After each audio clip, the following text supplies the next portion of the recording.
খোদ গোবরডাঙ্গায় বিজেপি নেতা আশিস ব্যানার্জি ওরফে মেজো,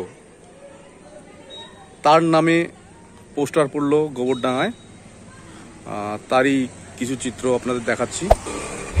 কে বা কারা পোস্টার মেরেছে তা এখনো পর্যন্ত জানা যায়নি, কিন্তু যেটা লেখা আছে, মহিলারা সুরক্ষিত নয় আশিস ব্যানার্জির কারণে, এরকমই একটা মন্তব্য করে লেখা। সেটাই হচ্ছে সব থেকে বড় ব্যাপার, যা এখনো পর্যন্ত ঘটেনি কোনোদিন। বিজেপি নেতা আশিস ব্যানার্জির নামে সেই রটনা রটল। দেখে নিন।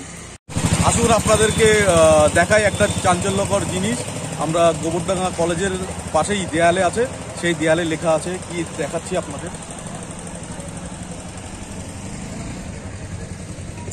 বিজেপি সভাপতি আশিস ব্যানার্জির নিপাত যাক, এলাকার মহিলারা সুরক্ষিত থাক, এরকম একটা পোস্টার গোবরডাঙ্গায় পড়েছে।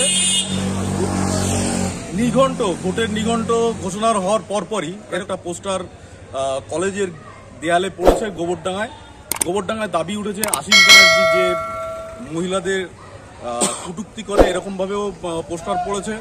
আপনারা দেখতে পাচ্ছেন সেটাই। বর্তমান বিজেপির এই হচ্ছে পরিস্থিতি। ক্যান্ডিডেটের নাম ঘোষণার আগেই এরকমভাবে পোস্টারিং হচ্ছে। কে এই আশিস ব্যানার্জি ওরফে মেজো? গত লোকসভা নির্বাচনের আগে তৃণমূল ছেড়ে বিজেপিতে যোগদান করে এবং তৃণমূল ছেড়ে বিজেপিতে যোগদানের পরে গোবরডাঙ্গা হিন্দু কলেজে বহিরাগতরা ঢুকে দুষ্কৃতীদের যে হামলা, সেই হামলায় নাম জড়িয়েছিল এই মেজো।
কার্যকলাপের সঙ্গেও যুক্ত এই অভিযোগও গোবরডাঙ্গাবাসী করে।